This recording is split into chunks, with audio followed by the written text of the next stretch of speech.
20 minute में 20 खबरों में आपका स्वागत है। आपके साथ मैं हूं स्वप्निल। अगले 20 मिनट में आपको देश दुनिया की 20 ऐसी खबरें बताने वाले हैं जो इस वक्त न केवल सुर्खियों में है बल्कि दिलचस्प भी हैं और अहम भी।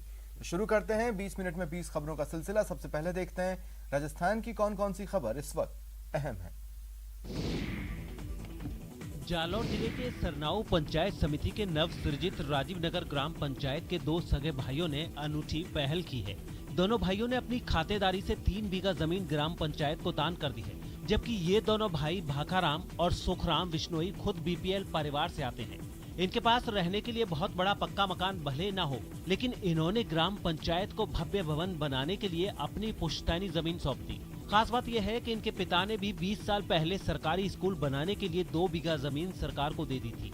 मैं पंचायत बनाएगा कोई सरकारी काम लेगा तो जब दिया हुआ है यहाँ पर पंचायत भवन बनाने वास्ते जमीन मैंने जमीन सब सरपंच की बहुत बहुत धन्यवाद है।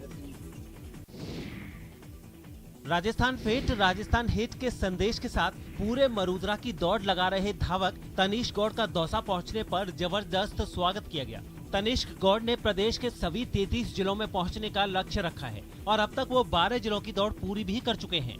जोधपुर से दौड़ की शुरुआत करने वाले तनिष्क गौड़ अब तक जालौर, बाड़मेर, बीकानेर, जैसलमेर, हनुमानगढ़, श्री गंगानगर, चूरू, झुंझुनू, सीकर, जयपुर की दौड़ लगा चुके हैं और अब वो दौसा पहुंचे हैं। तनिष्क का कहना है कि जोधपुर से शुरू हुई उनकी दौड़ जोधपुर में ही वापस खत्म होगी। दौसा के बाद तनिष्क गौड़ अलवर जाएंगे। मैं एक विश्व रिकॉर्ड बनाने के लिए निकला हूँ, जिसमें मैं राजस्थान के सभी 33 जिलों में दौड़ते हुए जाऊंगा, जिनकी दूरी लगभग 4000 किलोमीटर है। राजस्थान सरकार का नारा है फिट राजस्थान हिट राजस्थान, लेकिन मेरा ये मानना है कि सिर्फ नारा देने से राजस्थान फिट और हिट नहीं हो जाएगा। उसके लिए किसी युवा को आगे आकर कुछ कदम उठाना पड़ेगा। राजधानी जयपुर में स्थित राजस्थान के एकमात्र संस्कृत विश्वविद्यालय की चमक फीकी पड़ती जा रही है। हाल ये है कि सालाना करीब 10 करोड़ रुपए खर्च करने के बाद भी हर साल आधी से ज्यादा सीटें खाली रह जाती हैं। इस यूनिवर्सिटी का अस्तित्व बचाने के लिए जर्मन और फ्रेंच भाषाओं के कोर्स भी शुरू किए गए थे, लेकिन उनमें भी कोई दाखिला नहीं ले रहा। आपको बता दें कि यहाँ शास्त्री यानी ग्रेजुएशन के 10 कोर्सेज में फर्स्ट ईयर में 520 सीटों पर महज 39 ने ही एडमिशन लिया है, जबकि इस तरह आचार्य यानी पीजी कक्षाओं में 470 सीटों पर महज 101 सीटों पर एडमिशन हुए हैं। 4 सर्टिफिकेट कोर्स में कुल 33 आवेदन आए हैं, जबकि योगा, ज्योतिष और वास्तु समेत 7 डिप्लोमा कोर्सेज में अब तक 176 विद्यार्थियों ने एडमिशन के लिए आवेदन दिए हैं। इतना ही नहीं, यहाँ से चलने वाले 26 ऑनलाइन कोर्सेज के लिए यूनिवर्सिटी को महज 20 आवेदन मिले हैं। यहाँ अधिक से अधिक छात्रों की संख्या बढ़ाने के प्रयास किए जा रहे हैं। हॉस्टल्स में सुविधाओं का विस्तार किया जा रहा है। अधिक से अधिक शोध पे ध्यान दिया जा रहा है। प्रदेश के स्कूलों में मासूम बालिकाओं से छेड़छाड़ और दुष्कर्म की घटनाओं के बाद बाल संरक्षण आयोग एक्शन में आ गया है। राज्य बाल संरक्षण आयोग की अध्यक्ष संगीता बेनीवाल इसी कड़ी में सीकर पहुंची, जहां उन्होंने झीगरबड़ी गांव के सरकारी स्कूल में एक छात्रा से हुई छेड़छाड़ की वारदात की जांच की। यहां बाल आयोग अध्यक्ष ने पीड़ित लड़की और उसके परिवार से मुलाकात करने के साथ साथ स्कूल के स्टाफ और दूसरे लोगों से भी बात की। इस दौरान उन्होंने कहा कि प्रदेश के स्कूलों में इन दिनों हुई दुष्कर्म और छेड़छाड़ की घटनाओं को लेकर बाल संरक्षण आयोग गंभीर है और इसे लेकर बाल आयोग जल्द ही एडवाइजरी भी जारी करेगा और हर शनिवार को सभी स्कूलों में बच्चों को पॉक्सो एक्ट के बारे में जानकारी भी दी जाएगी। बाल आयोग को पॉक्सो को लेकर जानकारी जो है वो सभी ग्रामीण क्षेत्र के स्कूलों तक, सभी जिलों तक पहुंचाने का प्रयास कर रहा है और बहुत ही जल्द एक बहुत बड़ी कार्यशाला के रूप में हम कार्यक्रम रखेंगे और सभी को पाबंद करेंगे, सभी जिला शिक्षा अधिकारियों को, सभी ब्लॉक लेवल के अधिकारियों को, कि अपने अपने स्कूलों में प्रत्येक शनिवार को पॉक्सो को लेकर, चाहे वो शिक्षक हों चाहे वो छात्राएं हों, सबको एक बार जागरूक किया जाए। 12 से दिल दहला देने वाली तस्वीरें सामने आई हैं। यहाँ जिस शख्स की भीड़ पिटाई कर रही है उस पर आरोप है कि उसने एक चलती बस में अपने साथियों के साथ पत्थर फेंके थे। इस मामले में कई वीडियो सामने आए हैं। पहला वीडियो बस के अंदर का है, जहां ड्राइवर बस को तेजी से भगाता दिख रहा है और अंदर मौजूद लोगों के चेहरों पर दहशत के बहाव साफ नजर आ रहे हैं। सब किसी तरह बस पर फेंके जा रहे पत्थरों से बचने की कोशिश में लगे हैं। इसके आगे के वीडियो में लोग बस से बाहर निकलते नजर आ रहे हैं। इसके बाद बाहर मौजूद हमलावरों ने बस ड्राइवर को पकड़ लिया और फिर उसे पीटने लगे। बस ड्राइवर को पिटते देख बस में मौजूद यात्री गुस्से में आ गए और उन्होंने एक हमलावर को पकड़ लिया। हमलावर जैसे ही यात्रियों की पकड़ में आया, उस पर लात घूंसों की बरसात शुरू हो गई। भीड़ में शामिल लोग उसे पीटते रहे और ये जानने की कोशिश करते रहे कि उन लोगों ने बस पर हमला क्यों किया। बताया जा रहा है कि हमलावर और उसके साथी नशे में थे। इसी दौरान बस यहां आकर खराब हो गई। बस का ड्राइवर दूसरी बस का इंतजार कर रहा था कि इतने में इन लोगों ने इस पर हमला कर दिया। ड्राइवर ने किसी तरह बस को भगाने की कोशिश की, लेकिन वो नाकाम रहा। फिर बस में मौजूद लोगों ने एक हमलावर को पकड़ लिया। इस हंगामे की खबर पाकर पुलिस भी मौके पर पहुंच गई और हमलावर को हिरासत में लेकर आगे की जांच शुरू कर दी। और अब देख लेते हैं कुछ अन्य राज्यों की खबरें।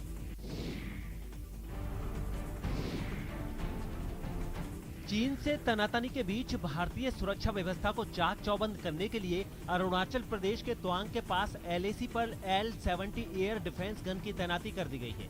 आपको बता दें कि चीन सीमा से सटे इलाके में तैनात की गई ये L-70 एयर डिफेंस गन का अपग्रेडेड वर्जन है। इस एयर डिफेंस गन के बारे में आपको बता दें कि ये कई खूबियों से लैस है। L-70 एयर डिफेंस गन दुश्मन के एयरक्राफ्ट पर सटीक निशाना लगाने के साथ साथ 1 मिनट में अलग अलग दिशाओं में 240 से 300 राउंड फायर कर सकती है। अपग्रेडेशन के बाद इस गन में electro optical system, fire control system और वीडियो टेस्टिंग जैसे अत्याधुनिक उपकरण लगाए गए हैं। ये उपकरण दुश्मन के एयरक्राफ्ट को आसानी से निशाना बनाने में मदद करते हैं। L-70 एयरक्राफ्ट गन की मारक क्षमता की बात करें तो इसकी मारक क्षमता करीब 27 किलोमीटर है। GCF फैक्ट्री ने पहले दौर में 100 गन का अपग्रेडेशन कर बेंगलुरु स्थित भारत इलेक्ट्रॉनिक्स लिमिटेड को भेजा था, जिसके बाद इसका इलेक्ट्रॉनिक अपग्रेडेशन कर इसे सरहद पर तैनात किया गया है। अरुणाचल प्रदेश में LAC पर भारतीय फौज ने चीन की हर चाल का जवाब देने के लिए बड़े पैमाने पर तैयारी की है। सड़कों का जाल बिछाने के अलावा भारतीय फौज ने एक खास एविएशन ब्रिगेड भी बनाई है। ये एविएशन ब्रिगेड हर पल मुस्तैद रहती है। इस बेस के लिए एक खास कंट्रोल रूम भी बनाया है, जिसके जरिए चीन की हर चाल पर पैनी नजर रखी जाती है। इसके अलावा जरासी गड़बड़ी का पता चलते ही तमाम टुकड़ियों को अलर्ट पहुंचाना भी इसी कंट्रोल रूम की जिम्मेदारी है। वायुसेना के सबसे उपयोगी हेलीकॉप्टर भी LAC के पास हर पल उड़ान भरने के लिए तैयार रहते हैं। किसी भी तरीके की अगर चुनौती उनकी तरफ से आती है तो मुंह तोड़ जवाब देने के लिए हम पूरी तरह से तैयार हैं। इसके अलावा पूरे इलाके में सड़कों का ऐसा जाल बिछाया जा रहा है जिससे LAC पर पहुंचना फौज के लिए मुश्किल कतई नहीं होगा। इसलिए सड़कें और सुरंग बनाने से जुड़ी दर्जनों परियोजनाओं पर BRO एक साथ काम कर रहा है। अरुणाचल प्रदेश में फौज की ये तैयारी इसलिए है क्योंकि LAC के दूसरी तरफ तिब्बत में चीन की हलचल तेज होने की सूचना सेना के पास है। सुरक्षा के लिहाज से इस इलाके की संवेदनशीलता का अंदाजा इस बात से लगाया जा सकता है कि 1962 में चीन ने इसी रास्ते से भारत में एंट्री की थी। कश्मीर में बाहरी लोगों पर आतंकी हमले के बाद सुरक्षा व्यवस्था टाइट कर दी गई है। यहाँ चप्पे चप्पे पर नजर रखी जा रही है। श्रीनगर के लाल चौक पर सुरक्षा के लिए केंद्रीय रिजर्व पुलिस बल यानी CRPF की महिला जवानों को तैनात किया गया है। CRPF की ये महिला जवान हर आने जाने वाले लोगों पर नजर रख रही है और जरूरत पड़ने पर महिलाओं की तलाशी भी ली जा रही है। आपको बता दें कि ऐसा पहली बार हुआ है जब CRPF की महिला कर्मियों की तैनाती इस कदर की गई है। लाल चौक पर सुरक्षा के मजबूत इंतजाम के साथ साथ राजधानी श्रीनगर में सर्च ऑपरेशन तेज कर दिया गया है। श्रीनगर के पुराने शहर और दक्षिण कश्मीर के कुछ हिस्सों में मोबाइल और इंटरनेट सर्विस पर रोक लगा दी गई है। वहीं कुछ इलाकों में इंटरनेट स्पीड को भी कम कर दिया गया है। आपको बता दें कि पुलिस ने नागरिक हत्याओं की जांच के तहत सैकड़ों लोगों को हिरासत में ले लिया है और उनसे पूछताछ की जा रही है। साथ ही यहां काउंटर इमरजेंसी ऑपरेशन भी तेज कर दिया गया है। सुरक्षा बलों ने पिछले हफ्ते 13 आतंकवादियों को भी मार गिराया था, जिसके बाद से केंद्र की सरकार भी यहां के हालात पर पैनी नजर बनाए हुए है। हैरान और परेशान कर देने वाली ये तस्वीरें मुरादाबाद के सिरोहा वाजे गांव के पास से आई हैं। इन तस्वीरों में आप देख सकते हैं कि किस कदर जान जोखिम में डालकर ये बस और ट्रक वाले आगे बढ़ रहे हैं। ऐसा नहीं है कि ये कोई आम सड़क है। बताया जा रहा है कि ये लखनऊ के दिल्ली नेशनल हाईवे है, जिस पर कमर तक बारिश का पानी भर गया है। बस भी ट्रक भी सारा सवारी फंसा हुआ है। पूरा ऊपर तक ही पानी है। अब जा रहे हैं आगे को, देखते हैं कितना पानी है कितना नहीं। ये रास्ता इतना खतरनाक है कि जरा सी चूक होने पर गाड़ी सैलाब में समा सकती है और जान के लाले पड़ सकते हैं। मौके पर पुलिस वाले भी मौजूद हैं, लेकिन कई लोग हैं जो बिना किसी के सुने आगे बढ़ रहे हैं और अपनी जान जोखिम में डाल रहे हैं। कब से पानी यहाँ पे ये रात 11 बजे से पानी आ रहा है, और लगातार बढ़ता जा रहा है। ट्रैफिक रोक दिया पूरा? ट्रैफिक चल रहा है, थोड़ा हल्का हल्का निकाल रहे हैं, बड़े बड़े वाहन निकाल रहे हैं धीरे धीरे। उत्तर प्रदेश के बदायूं से रोंगटे खड़े कर देने वाली कुछ तस्वीरें सामने आई हैं। वहां एक ट्रक और कार के बीच आमने सामने की भिड़ंत हो गई। बताया गया है कि कार में सवार लोग शादी समारोह से घर लौट रहे थे, तभी ये हादसा हो गया, जिसमें दुल्हन समेत 3 लोगों की मौत हो गई, जबकि कुछ लोग बुरी तरह से जख्मी हुए। जख्मी हुए इन लोगों को बड़ी मुश्किल से गाड़ी से बाहर निकालकर इलाज के लिए अस्पताल पहुंचाया जा सका। ये टक्कर कितनी भीषण थी, इसका अंदाजा इसी बात से लगाया जा सकता है कि कार के ड्राइवर और उसमें बैठी दुल्हन को बाहर निकालने में सबके पसीने छूट गए। जब तक उन्हें निकाला गया तब तक सांसें उनका साथ छोड़ चुकी थी। नदवारी बजीगंज के पास पड़ता है, वहाँ एक्सीडेंट हुआ इको में और ट्रक में, जिसमें ड्राइवर, दुल्हन और एक व्यक्ति और बारात में जो शामिल थे, 3 लोगों की मौत हो गई। इस हादसे में गाड़ी के परखच्चे उड़ गए और जिस ट्रक से उसकी टक्कर हुई उसका भी अगला हिस्सा बुरी तरह से क्षतिग्रस्त हो गया। महाराष्ट्र के नागपुर में एक लड़की अपने ही नाबालिग भाई की हत्या के इल्जाम में पकड़ी गई है। आरोप है कि उसने अपने बॉयफ्रेंड के साथ मिलकर इस वारदात को अंजाम दिया, जिसकी सूचना मिलने के बाद पुलिस घटना वाली जगह पहुंची और मामले की तफ्तीश में जुट गई। शुरुआती जांच के आधार पर पुलिस ने बताया कि 12 साल के भाई की हत्या उसकी ही नाबालिग बहन ने अपने प्रेमी के साथ मिलकर कर दी, क्योंकि भाई ने अपनी बहन और उसके दोस्त को आपत्तिजनक हालत में देख लिया था, जिसके बाद उसने इसकी जानकारी घर वालों को देने की बात कही। बताया गया है कि इसी बात को दबाने के मकसद से दोनों ने मिलकर इस हत्या को अंजाम दिया। बेटी के इस कदम से माता पिता भी हैरान रह गए और उनके घर पर मातम पसर गया। वहीं पुलिस ने आरोपियों को पकड़ने के बाद इस हत्याकांड की गुत्थी को सुलझा लेने का दावा किया है। लड़की ने और वो जो आरोपी है वो दोनों ने स्कार्फ से उसको गला दबा के उसकी हत्या की। हालांकि पुलिस ने ये भी बताया कि चोट लगने से हुई मौत की दलील देकर उसे आरोपियों ने गुमराह करने की भी कोशिश की थी। दिल्ली के किशनगढ़ से दिल दहला देने वाला एक वीडियो सामने आया है। वहां कुछ बदमाशों ने फॉर्च्यूनर कार में सवार शख्स को जान से मारने के इरादे से उस पर गोलियों की बरसात कर डाली, जिसके बाद दिल्ली पुलिस की स्पेशल सेल ने इस मामले के आरोपियों के खिलाफ कार्रवाई की। ये वारदात 2 दिन पहले की बताई जा रही है। हालांकि अब जाकर उसका वीडियो सामने आया है। इस वीडियो में साफ दिखा कि एक फॉर्च्यूनर बाजार के बीच से गुजर रही थी, तभी उस पर पीछे से 4 बदमाशों ने फायरिंग शुरू कर दी। गोलियों की तड़तड़ाहट से वहां हड़कंप मच गया और कार सवार किसी तरह वहां से भाग निकला।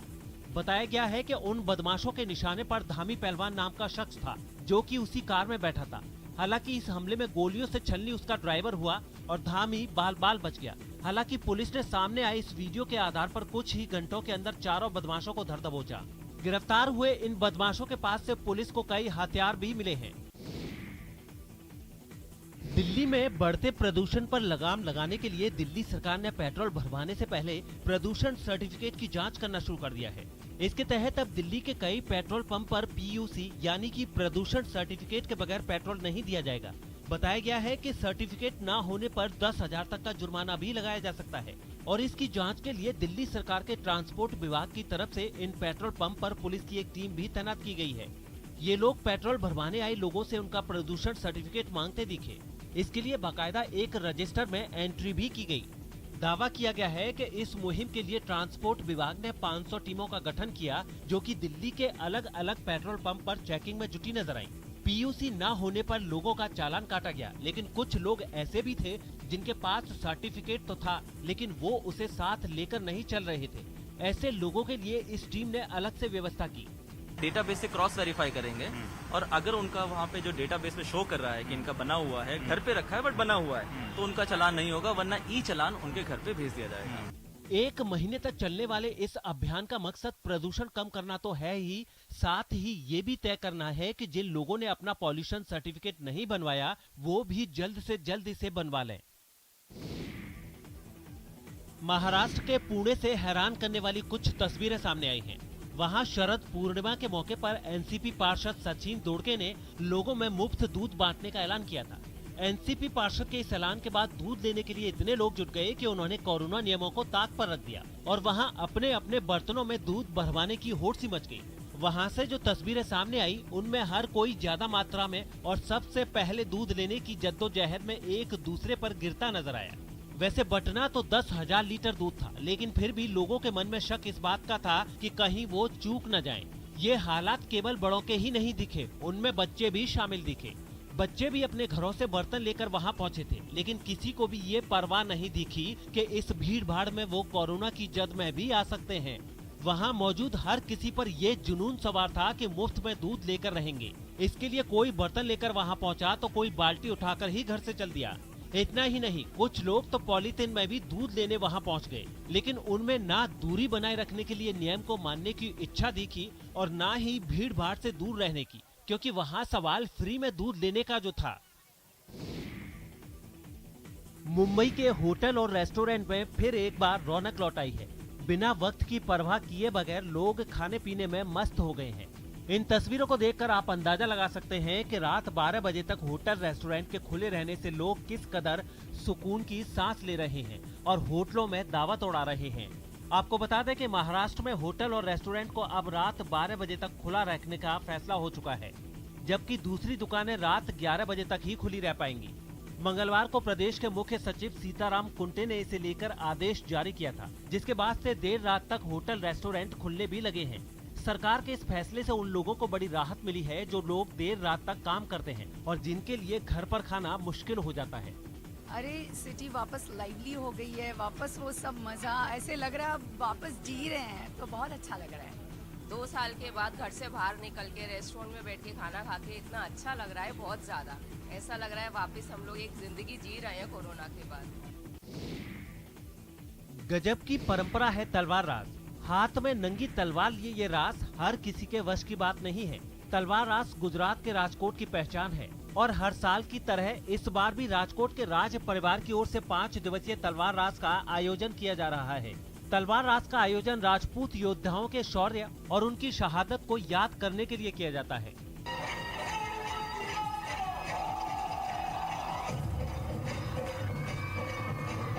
और आज हमने भी ये साबित कर दिया है कि स्त्री कुछ भी कर सकती है, इसीलिए हमने आज तलवार रास का आयोजन किया है।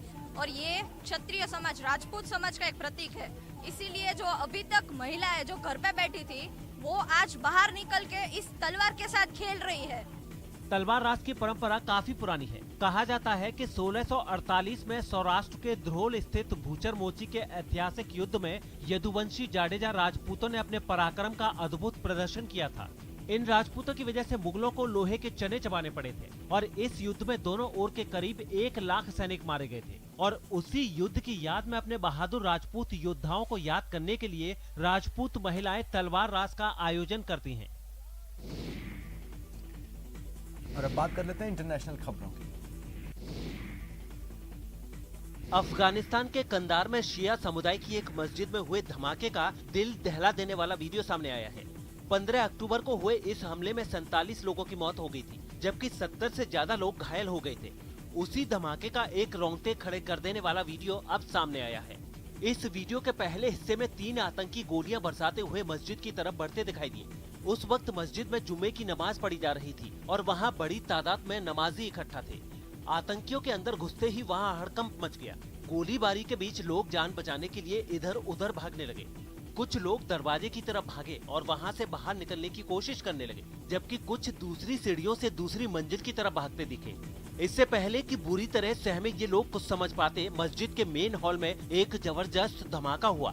धमाका इतना जोरदार था कि पूरी इमारत थर्रा उठी। बाहर खड़े लोग तक धमाके की चपेट में आ गए। कई लोग तो वहां जमीन पर गिर पड़े।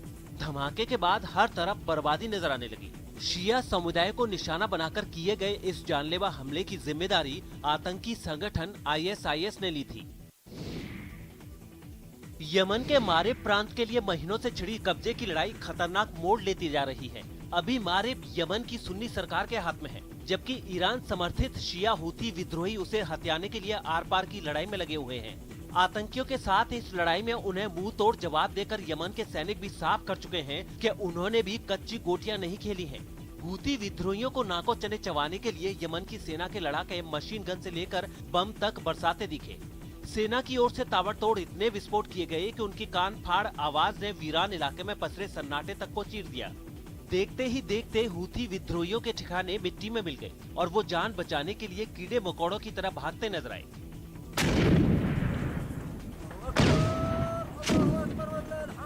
आपको बता दें कि 2014 से यमन वहां की सरकार और हूती विद्रोहियों के बीच जंग का मैदान बना हुआ है।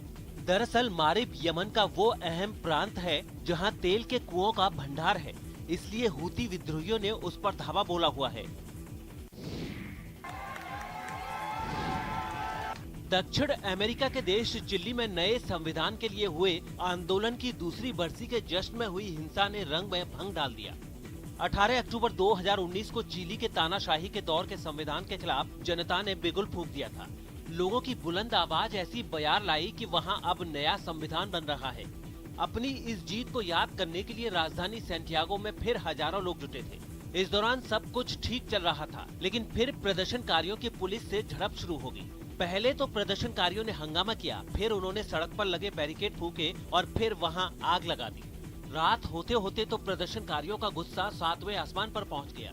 प्रदर्शनकारियों को रोकने के लिए पुलिस ने पानी की बौछार की तो उन्होंने पानी का जवाब आग से दिया। प्रदर्शनकारियों ने इसके बाद पुलिस की गाड़ी पर पेट्रोल बम फेंक दिए, जिससे वहां अफरा तफरी मच गई। इसके बाद तो पुलिस पर जिसे जो मिला उसी से हमला करने लगे। घंटों चले इस जंग में कई लोगों के घायल होने की भी खबर है। थाईलैंड के कई इलाकों में जबरदस्त बारिश के बाद बाढ़ के हालात पैदा हो गए। वहां के सुफान बुरई नाम की जगह पर तो एक बांध फूट पड़ा, जिसके बाद वहां की सूरत ही बदल गई। उससे सैलाब की शक्ल में निकलते पानी ने सारे इलाके को डुबो दिया। ड्रोन कैमरे से ली तस्वीरों में दिखा कि गांव में सिर्फ घरों की छत ही पानी के बाहर बची, बाकी सब पानी में समा गया। वहां मौजूद रिहायशी बस्तियां टापू की तरह नजर आने लगी। कई बौद्ध मंदिर भी इसकी चपेट में आ गए। एक जगह पर तो एक बौद्ध भिक्षु पानी रोकने के लिए रेत की बोरियां लगाते दिखा, ताकि जितना हो सके बरसाती पानी को मंदिर से बाहर ही रखा जा सके। इसके अलावा कुछ लोगों को अपने घरों से पानी निकालते भी देखा गया। जब यह पानी इंसानी बस्तियों में दाखिल हुआ तो इंसानों के साथ ही जानवरों के लिए भी मुसीबत बन गया। वहां बच्चे लाइफ जैकेट पहनकर पानी को पार करते दिखे। एक जगह पर तो एक कुत्ता पानी में डूबने लगा, जिसे बच्चों ने किसी तरह पानी से बाहर निकाला। कुछ इलाकों में तो हालात इतने खराब हो गए कि सड़कों पर नाव चलाने की नौबत आ गई। फिलहाल इतना ही, नमस्कार।